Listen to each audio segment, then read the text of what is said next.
Hey, today we're going to talk about judgment. We're going to talk about finding out, who you really are, like as a person, um, and avoid this whole imposter syndrome that is very prevalent. Like when you think about it, are you a different person at work than you are in your personal life? Um, I think it's really hard, to be a different person at work than you are in your personal life. I think you should try to be your authentic self no matter where you are, right? Like if you practice more, I don't know, more respect at work with your colleagues, then you should give your family, your partner, the same sort of respect, right? Like, why are you not practicing the same behaviors at work as you are at home, and vice versa? Um, okay, so I mean, let's even talk about infidelity. People might think this is really weird what I'm about to say, but like if you're the type of person that is a thrill seeker, if you're the type of person that is very impulsive, if you like living on the edge, you not only might like, parachuting and I don't know, maybe you're a surgeon, um, maybe you like high conflict, I don't know, but you also might be like, you might breach fidelity. You might have a little rendezvous with your receptionist, and hey, I mean, it could be a male receptionist. I'm not saying there's no gender, bias here. Um, and you don't need to be, heterosexual, homosexual. It's whatever. Like, I mean, maybe you're just that type of person. And you know what? I'm here to say, who am I to judge? Like, I mean, hey, there's all different situations, right? I mean, there's I should say consequences and to behaving, like there's implication, there's consequences, there's a downshoot of that, and I mean you just need to be prepared for that. But I mean, I think what's more important is to understand who you are as a person, and once you understand who you are, like deep to your core, then you be you. Like, I mean, my point is, I'm sure that once you start behaving to the core of who you are going to attract similar people in your life. So, like, for an example, I did have someone in my office yesterday that, became attracted to another person. And it wasn't really the first time that this happened in her life, that she was sort of dedicated and with one person, and then found herself falling madly in love with another person. And you know what? Like, maybe that's kind of who you are. Maybe you are a thrill seeker. Maybe, I mean, that's just who you are. Like, and I say thrill seeker, but maybe, I mean, you're somebody that falls in and out of love quite quickly. Maybe you're somebody that will not have one soulmate, and I don't believe in having one soulmate. I don't. Um, yeah, maybe you're just like, I mean, I don't have any judgment. I'm like, there is obviously repercussions to like that sort of behavior, right? I mean, no one's going to be able to do that and not be deeply hurt, not have like repercussions to like in terms of their family life, financial repercussions, right? Like, I mean, I think you just have to accept that this is the type of person you are, and possibly, and a lot of people might disagree with me here, like, and that's okay. But like, understanding yourself, and then like understanding yourself, like sort of, my point is sort of, let's be reflective of my behavior and my life, and to step back and kind of go, there seems to be a little pattern happening here, in my life. And am I trying to be someone I'm not? Like, wouldn't you rather sort of accept who you are, and maybe allow yourself to be with another person of similar behaviors, likes, fantasies, thrills, and just accept that? Knowing that this other partner might fall in love with someone else 1, 2, 4 years down the road, and 15, and it's, you might have to be okay with that. Like, I mean, or if you want no part of that and just think, oh my God, I can't go through that, then maybe think about, how can I change this behavior? I don't want to behave like this. I mean, I was crushed, last time when this happened. I remember going in a real slump. I want to be slow and steady wins the race. I want to have a little bit more of a mediocre life, where, what? It's not thrilling. It's not even that exciting, but you know what? I'm okay. Like, it's satisfactory, and I'm more or less content. Like, okay, then you be you, and other people will be like, we only live once. If there's like, I don't know, if I'm in a mediocre relationship right now, and I want a more exciting, like, I want to know what it feels to be madly in love. Maybe you're like a Harlequin romance addict, and you're just like, I need this. I need it like a drug, then there's, like I say, there's a lot of risk involved with that. And you got to be prepared for that.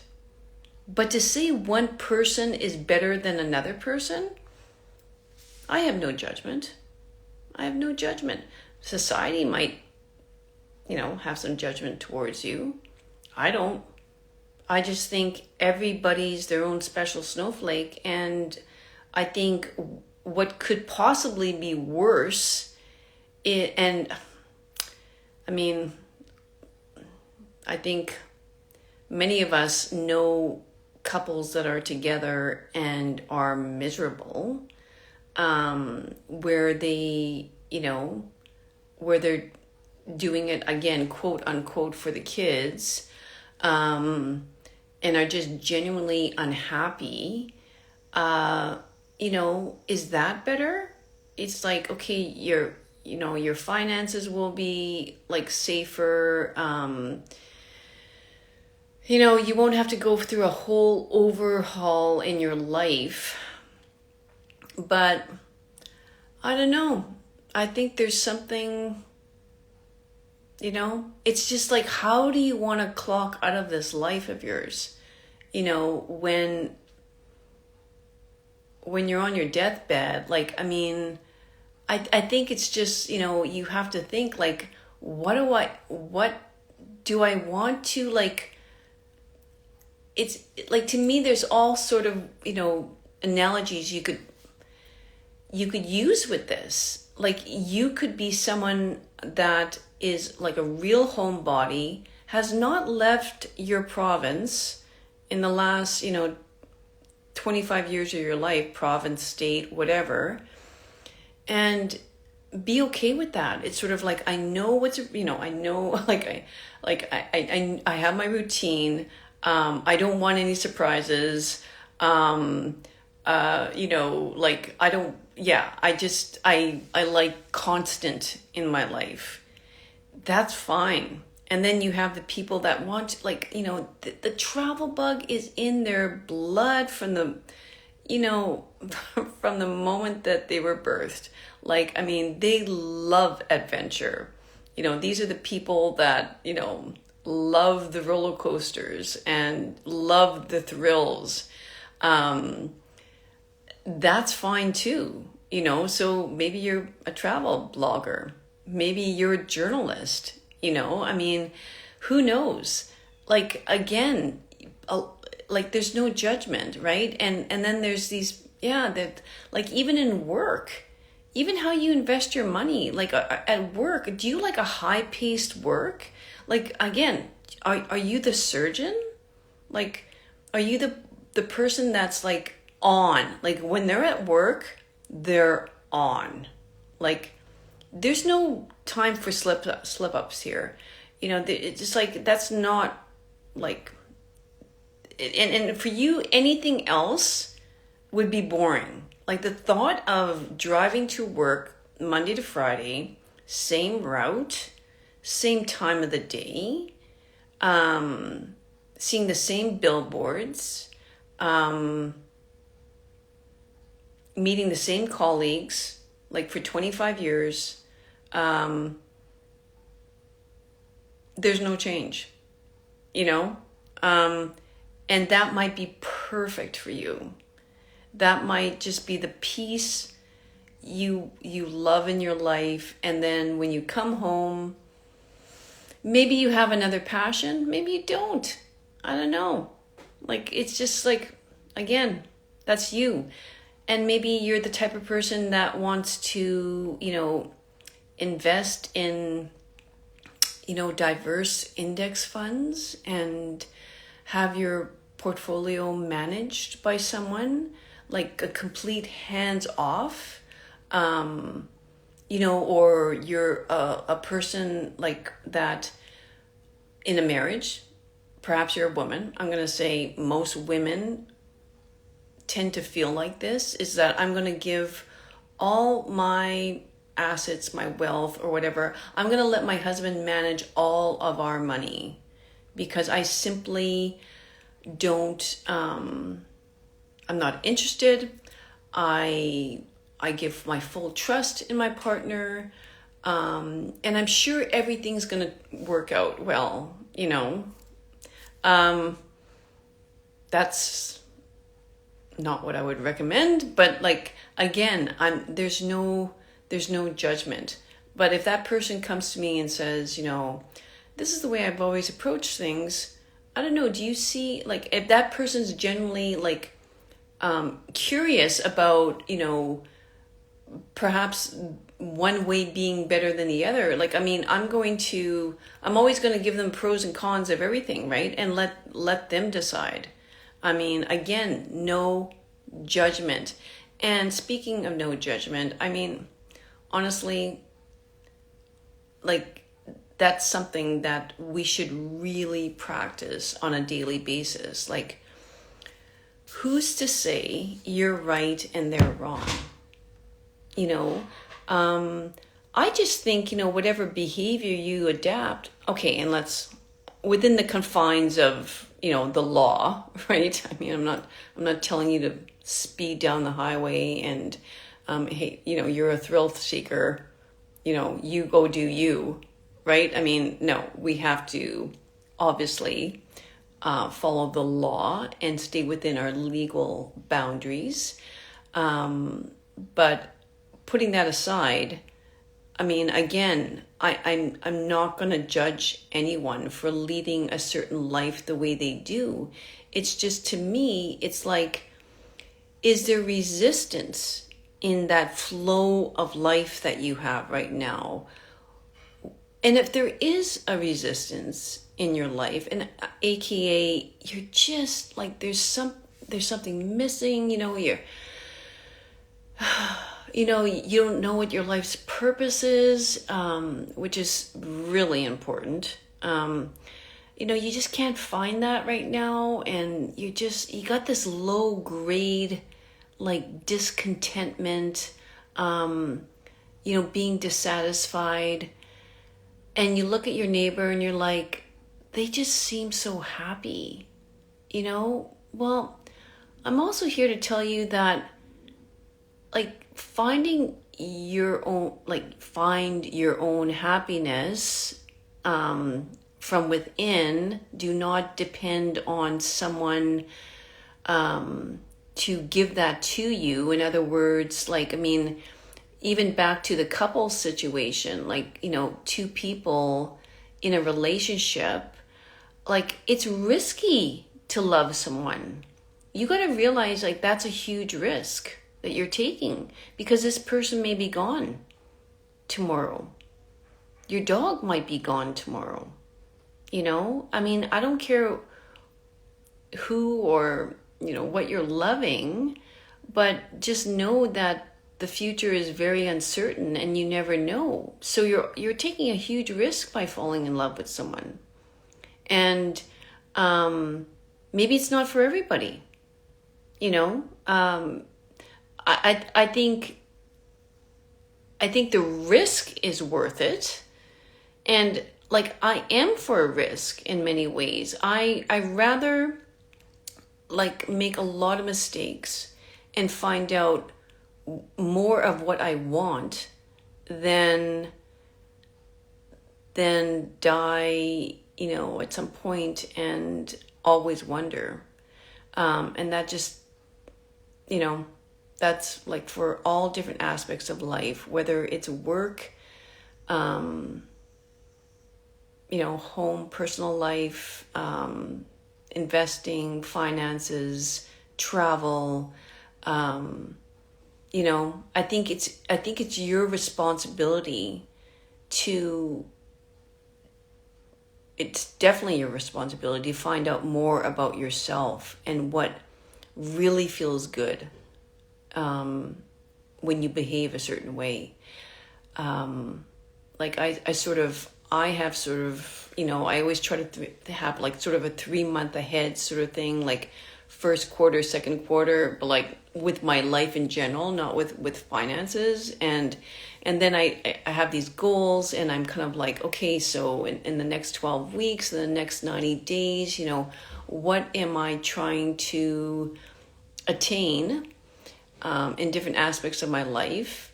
And, one of the things I wrote down in my plan is making a lot of mistakes. My intention is to make mistakes. My intention is really to get uncomfortable in different areas of my life that I've been sort of avoiding. And you got to realize, when you're avoiding something, there's just a belief that you have about it, about yourself, basically. There's a belief that you have about yourself that you're not comfortable with at all. And so hell or high water, you're going to avoid it.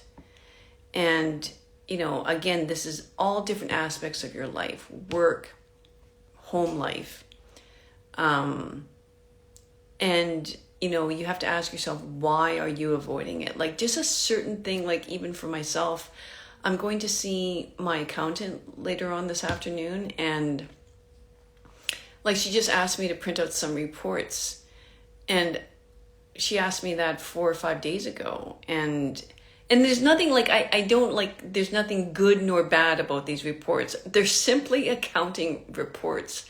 And so I don't even know why, it's just sort of I delayed it till my last minute, it literally took me probably 15 seconds to do it. And so there's something about, I think, deep inside me about money, my ability to manage money, my ability to save money, my ability to earn money. Who knows? Like, I don't even know the depths of it, really.